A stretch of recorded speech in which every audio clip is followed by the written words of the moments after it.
잠시 기도하겠습니다. 하나님 감사합니다. 4월 성찬주일을 저희들에게 허락하심을 감사합니다. 이 시간 저희들의 예배를 받아주시고 기름 부어 주옵소서. 이 시간 임재하여 주시옵소서. 이 시간 역사하여 주옵소서. 예수님의 이름으로 기도합니다. 아멘. 저는 본문 말씀을 가지고 기뻐하면 소원을 이루어 주신다는 제목으로 하나님의 말씀을 전하도록 하겠습니다. 어두웠어요. 그래서 이 어두운 성격 때문에 20대 후반을 알코올 중독으로 지내게 됩니다. 하루하루 암담한 삶을 살게 되죠. 그러던 어느 날 이 메이슨은 이렇게 결단합니다. 내가 이렇게 살 수는 없지. 90일 동안 하루하루 내 의도적으로 기뻐하면서 감사하면서 살아보자. 이렇게 결단을 하고 90일 동안을 하루하루 감사하고 기뻐하면서 살아갔습니다. 그리고 그 기뻐하면서 살아갈 때 나타났던 현상들을 그 기뻐하는 감사 노트에 적었습니다. 그런데 신기한 것은 자기가 알코올 중독자였고 그리고 암울한 어두운 마음의 소유자였지만은 점점 변하더라는 거예요. 그리고 결국에 와서는 그 기쁨의 그 감격이 자기 영 속에서 오랫동안 지속되면서 우울증도 치료되고 감사하게 됐다는 거예요. 그러니까 자기가 태생적으로 우울한 사람이었고 알코올 중독자였고 어둠의 마음의 소유자였는데 결단하고 기뻐하기로 결단하면서 90일 동안 생활했더니 그것이 기뻐함으로 변화가 됐고 그 기쁨의 감정들이 오래 지속되면서 우울증도 치료됐다는 그러한 킨제이 보고서로 이렇게 기록되어 있습니다. 기뻐하라는 명령에 순종하면 기쁨의 상황으로 변화됩니다. 제가 그 중국에 우리 큰 사위가 여행을 보내줬는데 내가 지금 잊어버렸어요.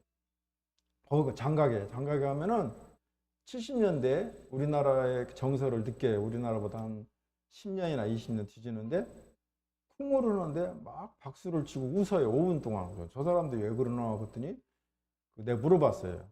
그랬더니 이렇게 5분 동안 박수를 치고 기뻐하고 쿵을 하면 진짜로 운동이 잘 된대요.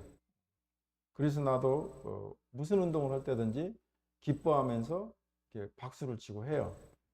요한복음 15장 10절에서 12절 말씀입니다. 내가 아버지의 계명을 지켜 그의 사랑 안에 거하는 것 같이 너희도 내 계명을 지키면 내 사랑 안에 거하리라.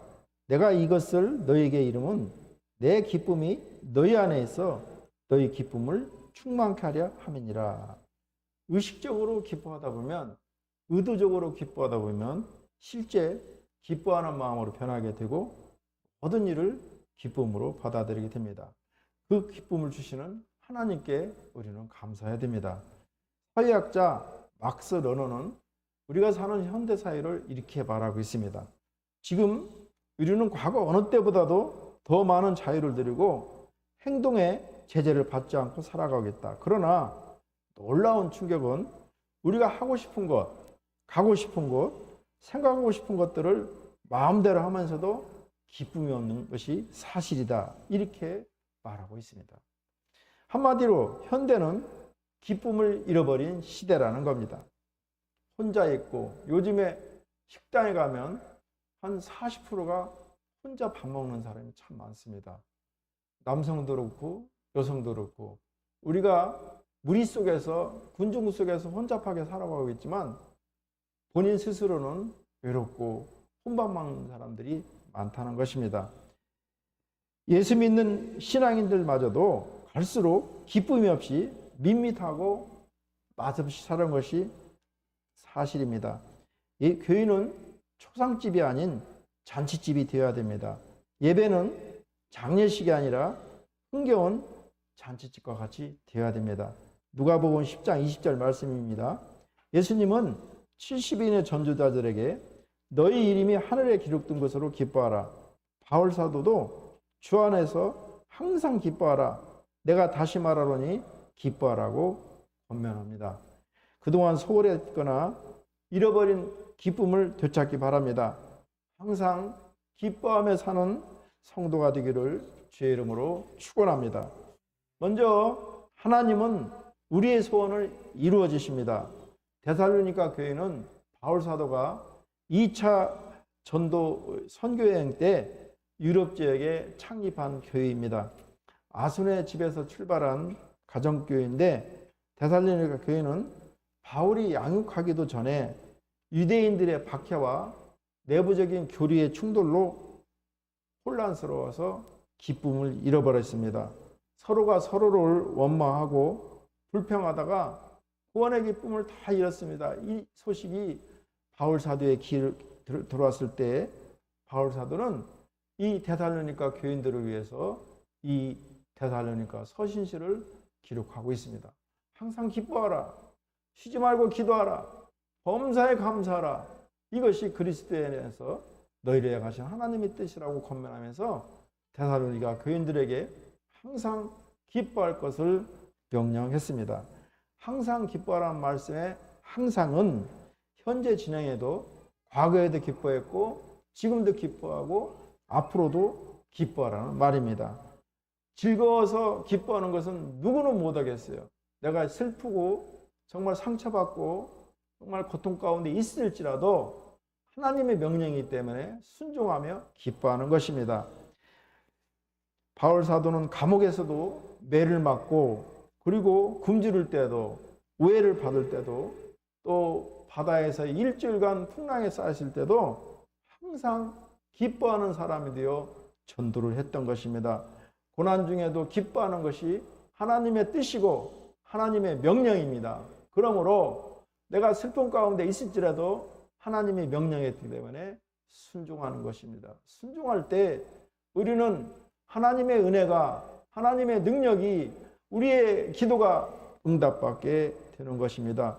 기뻐할 때 소원을 이루어 주시고 하나님은 지금도 바울처럼 어려움과 고난 중에 기뻐하는 성도들을 찾아가서 그들의 소원을 이루어 주십니다. 성도에게 항상 기뻐할 이유가 있는데요. 우리 16절 말씀을 함께 읽습니다. 항상 기뻐하라. 바울이 데살로니가 교인들에게 이같이 명령하고 있는 것은 성도가 기뻐해야 될 당위성, 근거가 있다는 것입니다. 참된 성도란 매 순간순간 기뻐할 수밖에 없는 사람이라는 것입니다. 그것은 바로 예수를 믿는 성도들이 얻은 영원한 천국 구원의 축복 때문에 그렇습니다. 성도들은 영원히 죽지 않고 살아 주님과 함께 영원토록 거하게 되는 것입니다. 목사님도 정말 마음은 우리 성신 형제보다 더 젊은데 며칠 전에 지방에 가서 말하다 보니까 은퇴 얘기가 나왔어요. 나이를 세어보니까 목사님이 70이 다 됐어. 그걸 보면서 너무나 깜짝 놀라는 거예요. 인생이 참 잠깐이에요. 10년 금방 가거든요. 10년 있으면 80인데 이제는 육신의 탈을 벗을 때가 됐잖아요. 세상 사람들은 죽어서 지옥 가지만 목사님은 육신은 용미리에 가서 뼈로 쟀겠지만 이 나의 영은 예수님 우편에 있을 거예요. 그리고 예수님 강림하실 때 함께 내려서 영과 혼과 육이 완전 부활해요. 완전 부활해서 우리는 천년왕국에 산다는 그 사실을 믿을 때 정말 기쁜 거예요. 내가 죽는다는 것이 그러한 기쁨과 소망이었을 때 얼마나 허무하겠어요. 10년 있으면 죽는데 사람의 연수가 70이요 강건하면 80인데 이제 내 연수를 다 살았다니까 그러죠. 그래서 우리 딸이 간병인 보험도 들어놓고 치매 보험도 들어놓고 그게 맞는 거예요. 내가 생각할 때 내가 살아서 그렇지 성경은 기록하기를 연수가 70이요 강건하면 80으로 적어놨는데 내가 열심히 살아서 강건하지는 않아요. 그래서 70이 됐다면 다 사는 거야. 우리 사람이 기계이기 때문에 똑같아요. 기계하고. 살아보니 하나님이 만든 피조물이에요. 멀쩡한데 기쁜 약을 먹으면 소화가 잘 돼요. 두통약을 먹으면 머리가 안 아파요. 기계잖아요. 배고프면 먹으면 소화가 되고. 그러니 우리는 아무리 살고 싶어도 하나님이 정한 이 연수, 이 기계는 쓰면 닳게 돼 있어요. 그래서 죽게 되는 것이 하나님의 섭리요, 그리고 땅속으로 들어가는 것이 창조주의 이치인데, 우리 예수 믿는 사람은 육신의 탈을 벗어야 예수님한테 가니까 얼마나 기쁜 축복이에요. 예수님 분명히 재림한다 했으니, 재림할 때 예수님 우편에 있는 나의 영과 지상에 있는 나의 육과 혼이 삼위일체가 돼서 다시 부활해서 영원한 천국에 간다는 것이 얼마나 큰 축복이고 얼마나 큰 하나님의 은총이에요. 이런 것을 깨달을 때 우리는 기뻐할 수밖에 없다는 거예요. 계시록 21장 3절에서 4절 말씀입니다. 하나님이 저희와 함께 거하시리니 저희는 하나님의 백성이 되고 하나님은 친히 저희와 함께 계셔서 모든 눈물을 그 눈에서 씻기심에 사망이 없고 애통하는 것이나 곡하는 것이나 아픈 것이 다시 있지 아니하니, 이러한 영원한 천국 구원의 축복이 주를 믿는 우리들에게 보장되어 있다는 것입니다. 이것을 믿으면, 구원의 축복을 받는 자라면 누구든지 이 땅에서 기뻐할 수밖에 없는 당위성을 가지고 있습니다. 그렇다면 우리가 항상 기뻐하라면 미래에 완성된 영원한 천국을 구체적으로 현실화하는 거예요. 하나님과 영원히 함께 거하게 되는 그 구원의 축복을 바로 지금 현재 삶 가운데서 체험하는 거예요. 그러기 위해서는 우리는 인생의 궁극적인 관심사를 오직 예수님께 두어하며 오직 주님 한 분만으로 만족할 수 있으며, 주님 한 분 때문에 세상의 모든 것들을 포기할 수 있는 준비가 되어 있어야 합니다. 그 결과 주님이 가라고 하시는 곳에 가서 하라고 하시는 일을 할 수 있는 준비가 되어 있어야 됩니다. 몇 년 전에 우리 젊은 친구들이 아프가니스탄에 가서 복음을 전하다가 많은 사람들이 순교당하고, 그리고 어렵사리 우리 국내에 귀국한 적이 있습니다. 그것이 바로 하나님의 사명을 바로 깨닫고 천국의 축복을 바로 깨닫고 주님이 가라고 하면 가고 오라고 하고 하라면 하라는 일을 했던 것입니다. 그리할 때 하나님께 하는 삶을 살게 되고, 이것이 우리가 항상 기뻐할 수 있는 근본적인 이유가 됩니다. 그러나 성도들은 그 이유를 현재의 삶 속에서 현재할 수 있는 나의 의지, 믿음, 확신이 필요합니다. 실제로 장차 있을 영광된 구원의 축복을 현재의 삶 가운데 현재함으로 항상 기뻐하기를 주의 이름으로 축원합니다. 고린도후서 6장 10절 말씀입니다. 근심하는 자 같으나 항상 기뻐하고, 가난한 자 같으나 많은 사람을 부유하게 하고, 아무것도 없는 자 같으나 모든 것을 가진 자로다. 우리 크리스찬들이 그렇다는 것입니다. 우리들도 항상 기뻐하면 하나님이 우리의 소원을 들어주신다는 하나님의 약속을 믿고 확신하며 지금의 현실을 헤쳐나가기를 주의 이름으로 축원합니다. 다음으로 어렵고 고통스러운 환경이 있을지라도 절대 원망하거나 분노하거나 화를 내서는 안 됩니다. 데살로니가 교회가 외부적인 고난과 내부적인 갈등으로 기쁨을 잃었지만, 오늘 사도 바울의 권면으로 그들은 기쁨을 되찾고, 기쁜 환경은 아니지만 그들은 기뻐함으로 교회가 회복되며 그 회복된 상황을 오늘 데살로니가 전서에 기록해 놓은 것입니다. 사람이 기뻐하지 않고 화를 내는 순간 생체에 어떠한 변화가 일어나는지를 실험한 연구 결과입니다. 화를 내면 당분이 조직 속으로 스며들어서 당뇨병을 유발할 가능성이 많습니다. 제가 옛날에 공직 생활할 때 직원들이 말을 안 들어요. 뭔 말하는지 몰라요. 그래서 화를 내면서 그러다 보니까 당뇨병에 걸린 것 같아요. 혈압이 정상적인 수치보다 90% 이상 상승하고 심장의 박동이 급격히 빨라져 뇌일이나 관상동맥증의 원인이 됩니다. 근육이 긴장되고 팽창되기 때문에 원인 모를 근육질환이 와서 통증으로 고통받아요. 우리 선희 자매가 나클레라는 그 피부샵 원장을 할 때인데 보면 그 교사들이 많이 와요. 교사들이 스트레스를 받으니까 정신 관리를 받아요. 나는 교사들이 왜 오나 했더니 스트레스를 많이 받은가 그 원일머일 근육 질환으로 아프니까 오는 거예요. 근데 우리 선희 자매가 너무 잘해요. 그래가지고 막 손님들이 넘쳐났던 그런 때가 있었습니다. 얼굴을 찡그리면 위장이 위축되기 때문에 위장 발작 증세 내지 만성 위장 질환들을 가져갈 수 있습니다. 위축성 위염 등 이러한 병이 옵니다. 우리가 화를 내거나 긴장을 하게 되면 뇌 속에 코르티졸이라는 호르몬이 분비됩니다.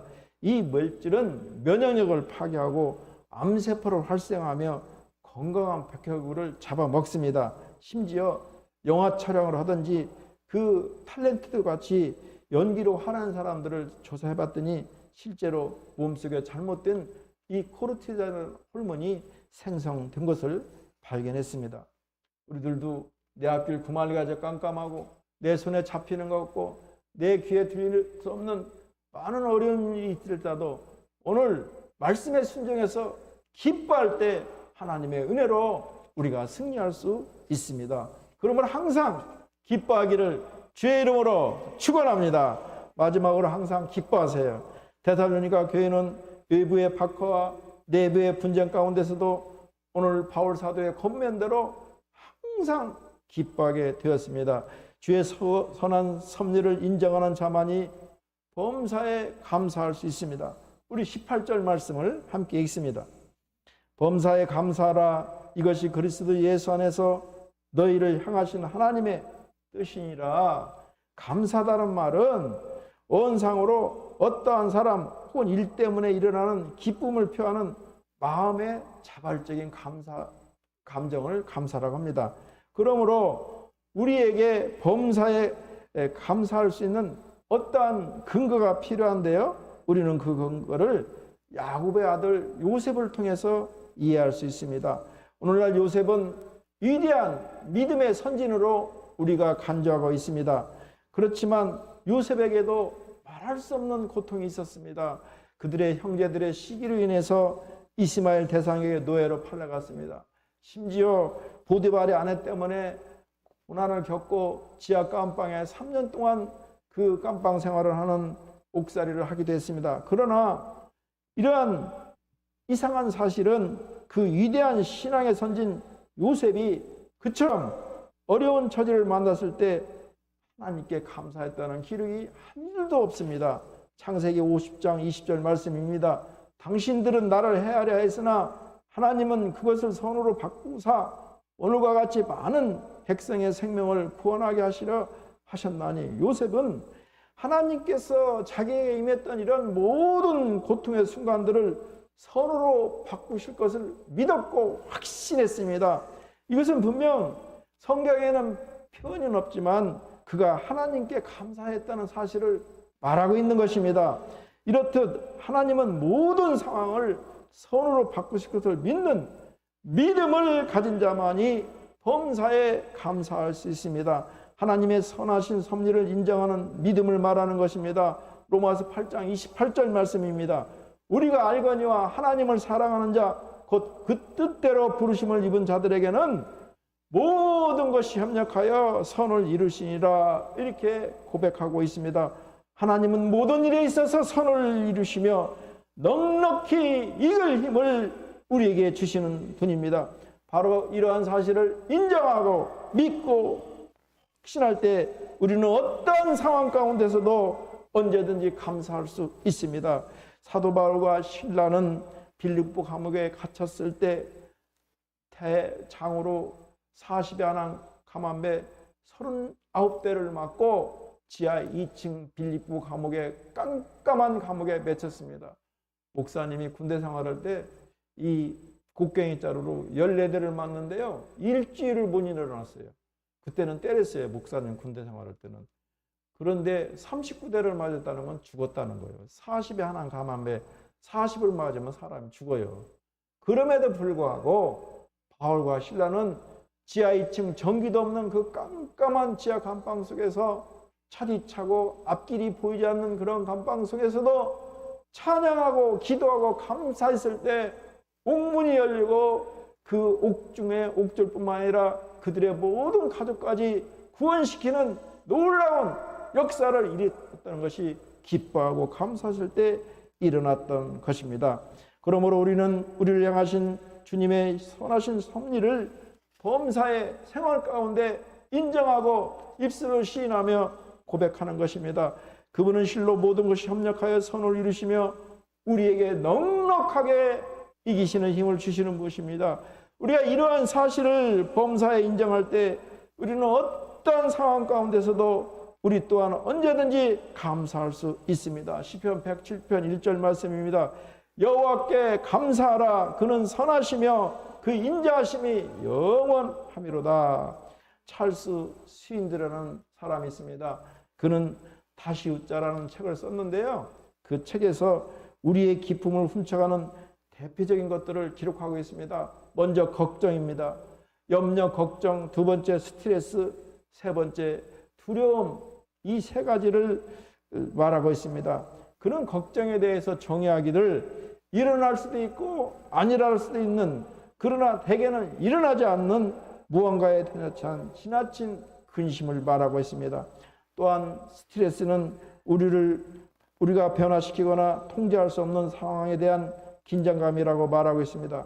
그리고 두려움은 위험이나 악이나 고통에 대한, 그리고 우리 문제를 더 크게 보이게 하는 심한 불안 증세를 두려움이라고 말하겠습니다. 시인들은 이러한 기쁨을 훔쳐가는 것들에 대해서 맞서기 위해서는 바울이 빌립보 교회에 보낸 편지에서 쓴 것 같이 담대함을 가질 때 이길 수 있다는 것입니다. 빌립보 성도들에게 감사함을 전한 바울 사도는 너희 속에 착한 일을 시작한 이가 그리스도 예수의 날까지 이루실 것이라는 것은 확신을 말하고 있습니다. 우리에게 걱정과 스트레스와 공포를 주는 그 어떤 것도 우리 속에서 항상 역사하시고 계속 역사하시고 지금도 역사하시는 하나님을 막지를 못합니다. 이러한 담대함을 가지고 하나님께서 우리의 삶을 주관하신다는 확신을 갖고 하루하루 매 순간순간을 시작할 수 있습니다.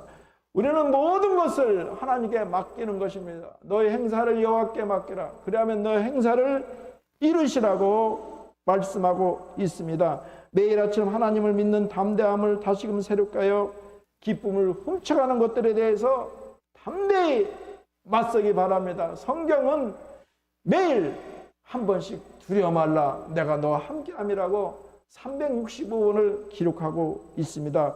그리고 긴장감을 내려놓고 오늘 하나님 기뻐하라고 명령하기 때문에 슬플지라도 내 앞이 구말같이 깜깜할지라도 내 손에 잡히지 않을지라도 내 귀에 들리지 않을지라도 담대하게 기뻐하고 감사하는 것입니다.